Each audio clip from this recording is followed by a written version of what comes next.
자, 이제 개장 또 임박했기 때문에 헤르메스 스탁의 김시은 연구원도 좀 자리했습니다. 네, 어서 오십시오. 자, 오늘 바로 호가가 지금 조금 약간 반등을 기대하는 호가들은 붙습니다. 뭐 이어갈지는 모르겠습니다만 기업으로 바로 여쭤볼게요. 김시은 연구원이 오늘 준비한 기업 종목이 뭡니까? 네, PJ 메탈입니다. PJ 메탈. 네, 대표적인 알루미늄 관련주라고 할 수 있겠고요. 최근에 지정학적 리스크로 인해서 알루미늄 가격이 굉장히 강세를 나타나고 있습니다. 러시아 알루미늄. 네네, 러시아가 특히 알루미늄 관련해가지고 뭐 생산량 2위 국가다 보니까 그에 따른 수급적인 차질이 나타나고 있다고 보여지고 있고요. 게다가 중국 같은 경우에서도 탄소라든지 관련해 전력난이나 관련해가지고 그에 따라서 수급적으로 굉장히 불안정하다고 할 수가 있겠습니다. 중국 같은 경우에는 알루미늄 생산량 50% 차지하고 있기 때문에 그에 대한 부담이 나타나고 있다고 보여지고 있고요. 더불어서 천연가스도 강세를 나타나고 있는데 알루미늄 같은 경우에는 이제 알루미늄 생산을 위해서는 천연가스가 필요합니다. 그에 따라서 천연가스가 상승을 하게 되면서 알루미늄 생산량이 감소를 했다고 보시면 되고요. 그에 따라서 알루미늄 가격을 상승을 하는 데에 대해서 PJ 메탈이 수혜를 얻고 있습니다. 아무래도 제품가 전가로 인해서 이익 개선이 전망을 하고 있고요. 그에 따라서 실적 자체도 긍정적으로 나타났습니다. 지난해 실적도 매출이 2,462억, 그리고 영업이익도 252억, 그리고 전년 대비해서 90%대, 290%대 증가를 하고 있는 모습을 보여줬기 때문에 알루미늄 가격이 상승을 하게 되면서 그에 따른 수혜를 얻을 것으로 기대가 되고 있고요. 게다가 일단 뭐 탈산재라든지 블랙 관련해가지고 알루미늄 소재를 이제 생산 판매를 하는 기업입니다. 탈산재 같은 경우에는 시장 점유율 51%고요. 주요 매출처는 포스코입니다. 일단 전체 매출의 40%를 차지를 하는데 그에 따라서 안정적인 실적이 뒷받침이 되고 있다고 보여지고 있고요. 블랙 같은 경우에도 자동차 관련해가지고 이제 판매가 되고 있기 때문에 일단 뭐 자동차, 뭐 친환경차 개발 확대에 따라서 그에 따른 수요도 확대가 될 것으로 기대가 되고 있습니다. 알루미늄 자체가 생활 전반적으로 굉장히 많이 쓰이는 소재다 보니까 뭐 가격, 뭐 경기 회복 시그널에 따라서 그에 따른 흐름이 나타날 것을 보고 있습니다. 아무래도 자동차라든지 비행기라든지 식품 포장 굉장히 전반적으로 쓰이기 때문에 그에 따른 수요가 증가를 할 것으로 기대를 해보고 있고요. 더불어서 알루미늄이 그린 메탈로도 이제 뭐 주목을 많이 받고 있습니다. 친환경 소재로 굉장히 많이 주목을 받고 있고 앞서서 설명했다시피 친환경차라든지 아니면 태양광 설비 같은 쪽에 많이 쓰이고 있기 때문에 중장기적인 관점으로도 관심 있게 보시면 좋을 것 같다는 말씀 드리겠습니다. 특히 일단 전 세계적으로 친환경 정책을 하고 있고요. 탈탄소라든지 ESG 경영 요구에 따라서 그에 따른 생산이 이제 수요가 확대가 될 것을 전망을 하고 있기 때문에 그에 따른 부분 한번 체크를 해보시면 좋을 것 같다는 말씀 드리겠습니다. 네. 이 알루미늄 그쵸 이슈죠. 워낙 또 이 고순도 알리 같은 경우는 전기가 엄청나게 들어가는데 뭐 하여튼 지금 PJ 메탈은 직접적으로는 탈산재? 네, 탈산재가 이제 뭐 철강이라든지 제철소 관련해가지고 산소 제거용으로 투입이 되는 부분인데, 뭐 제철 관련해가지고 부분이 연결이 되고 있기 때문에 포스코와 이제 직접적으로 연결이 되어 있다고 보시면 좋을 것 같습니다. 네. 최근에 뭐 에너지 쪽 얘기를 많이 해줬던 김시은 연구원이기 때문에 이제 알루미늄 쪽으로 관심이 돌아가서 오늘 PJ 메탈. 네. 네. 자, 개장 임박했으니까 호가 볼게요. 네. 이동훈 팀장님, 호가들 지금 의외로 조금 붙죠? 예, 나쁘지 않습니다. 코스피 시장 같은 경우는 뭐 한 10포인트 이상 좀 상승 출발 예상이 되고 있는데 역시 이제 뭐 최근에 좀 부각이 되는 리오프닝 관련주라든가 이런 쪽에 대한 그 매수세, 뭐 하이브라든가 또 뭐 이제 뭐 신세계 인터내셔널이라든가 이런 쪽으로의 어떤 매수세가 좀 아침에 좀 눈에 띄는 그런 흐름들이 나타나고 있고요.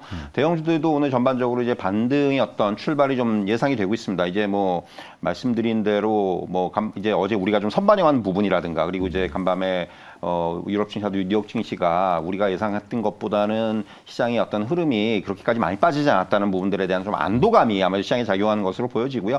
결국 그런 정서가 좀 형성이 되는 것 같아요. 좀 오늘 뭐 가상화폐 가격도 올라왔는데 결국은 이게 최악의 상황을 좀 면한 게 아니냐 이런 어떤 정서들이 좀 시장에는 작용하면서 지금 오늘 아침에 일단 좀 상승 출발 예상이 된다. 이렇게 정리해드릴 수가 있겠습니다. 네, 기사의 역설이라고 해야 될까요? 어제 뭐 나왔던 기사는 사이클럽 420원이 뭐 30원으로 폭락해가지고 주식 코인 급락에 개인 투자자들의 뭐 망연자실 이런 기사들이 등장하면 꼭 바닥을 한 번씩 형성하는 경우도 왕왕 있는데 가상화폐도 조금 반등을 시도하고 있다. 네, 이런 내용들 전해주셨네요. 자, 개장이 점점 다가올수록 호가는 좀 붙는데 일단 너무 좀 흥분하시지 말고 일희일비하지 마시고 차분하게 좀 지켜보면서 대응하시죠. 자, 개장 준비 들어가겠습니다.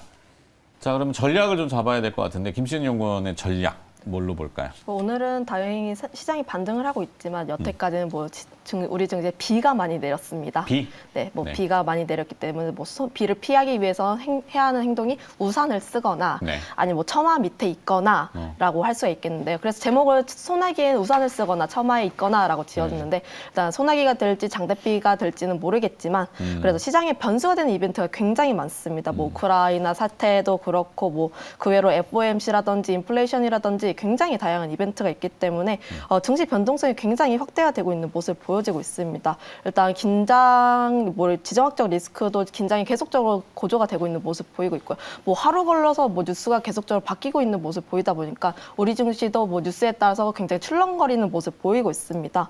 일단 해결 같은 경우는 굉장히 장시간에 이제 소요될 것을 전망을 하고 있기 때문에 그에 대한 부분을 일단 해결해야 되지 않을까라고 보고 있고요. 일단 그러다 보니까 뭐 수급이 몰리는 쪽으로 트레이딩 관점이 좀 많이 몰리고 있습니다. 특징 섹터라든지 관련해가지고 순환매 흐름 나타나고 있기 때문에 일단 제가 지속적으로 말씀드렸던 부분이 에너지 원자재 관련해서입니다. 네. 오늘도 원자재 에너지 관련해가지고 아직까지 좋은 흐름 나타나고 있습니다. 일단 아무래도 가격 상승 흐름이 나타나고 있고 그에 따라서 뭐 인플레이션 심화도 우려 가능성이 있기 때문에 그에 대한 부담이 굉장히 나타나고 있다고 보여지고 있습니다. 그에 따라서 일단 뭐 원자재 가격이 전가하게 되면서 기업 실적적으로 좋아지는 종목군들에 대한 단기 트레이딩 관점이 여전히 유효하다고 말씀드리겠고요. 앞서서 설명했다시피 뭐 PJ메탈이라든지 GSE라든지 뭐 미래생명자원 같은 종목군들에 대한 트레이딩 관점 여전히 유효하다고 보시고 있고요. 그렇기 때문에 이런 종목군들에서는 우산을 쓰고 앞으로 달려가는 전략 여전히 유효하다라고 말씀을 드리겠고 우산 쓰고 달려가자고요? 네네.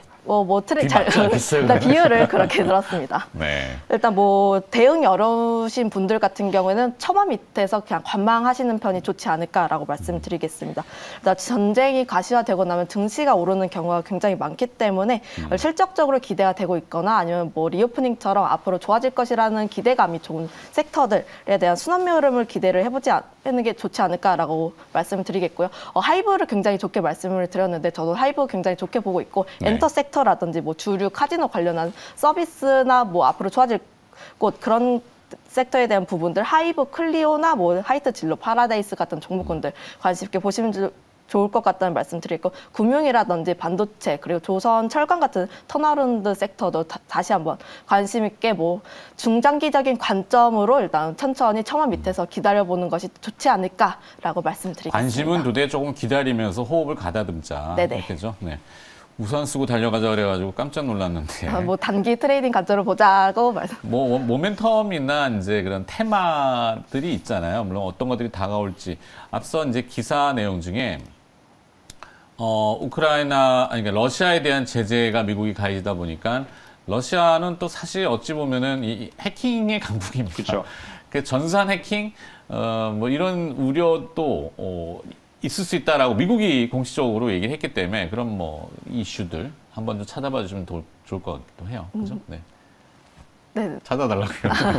자, 이동훈 팀장님은 이제 어떻게 좀 정리를 좀 해봐야 될 것 같은데. 뭐 사실 앞에서 이제 뭐 말씀 다 드렸는데 결국은 똑같은 얘기예요. 지금 뭐 시장에서 어떤 지수적인 측면에서는 이제 뭐 추가적인 하락은 이렇게 뭐 제한적일 가능성이 큽니다. 무슨 얘기냐면은 일단 뭐 악재들은 어느 정도 지금 시장에 반영되어 있는 상황이고 그리고 물론 이제 이런 그 뉴스라든가 이런 부분 따라 때문에 우리가 앞서서 여러 번 말씀드렸던 그러니까 장중에 흔들림은 계속해서 나오고 변동성은 강해지겠지만은 그런 가운데서 이제 어떤 그 악재에 대한 내성이 생기고 그리고 악재에 대한 어떤 그런 이런 또 어떤 악재 완화 국면들이 형성이 될 거고요. 네. 그러면 결국 시장은 이제 다시금 뭐 좀 이제 방향을 위로 잡는데 그런 부분들이 앞서 말씀드렸지만은 결국은 중요한 트리거가 될 수 있는 부분들이 리오프닝이라든가 이런 것들이 될 수가 있기 때문에 그러니까 물론 지금까지 좀 이제 여전히 악재에 대한 조심은 해야 되겠고 여기에 대해서 이제 경계를 해야 되겠지만은 서서히 그런 쪽에 조금씩 이제 어떤 포커스를 맞추고 조금 이제 그런 쪽으로 이제 어떤 투자의 방향을 돌리는. 그래서 아까 굉장히 좋은 말씀해 주셨는데 사실 지금 반등이 날 때마다 저는 포트폴리오 좀 바꾸는 작업이 필요하다고 생각을 해요. 네. 기존에 이제 뭐 특정 섹터로 너무 쏠려 있거나 아니면 뭐 예를 들면은 뭐 지금 성장주로 너무 많이 배당이 돼 있거나 이런 식의 어떤 포트폴리오라면은 조금씩 이제 어떤 이런 부분들을 좀 뭐 예를 들면 IT라든가 또는 이제 앞서 말씀드린 리오프닝 관련 업종이라든가 이런 쪽으로 조금 포트폴리오를 좀 이제 분산시키는 또는 이제 지금 이런 쪽으로 유도하는 이런 어떤 전략이 지금은 굉장히 중요한 전략이 되지 않겠는가 이렇게 말씀드릴 수가 있겠습니다. 자, 개장을 두 분이 함께 해주셨습니다. 하이투자증권 투자솔루션팀 이동근 팀장과 헤르메스 스탁의 김시은 연구원이었습니다. 고맙습니다.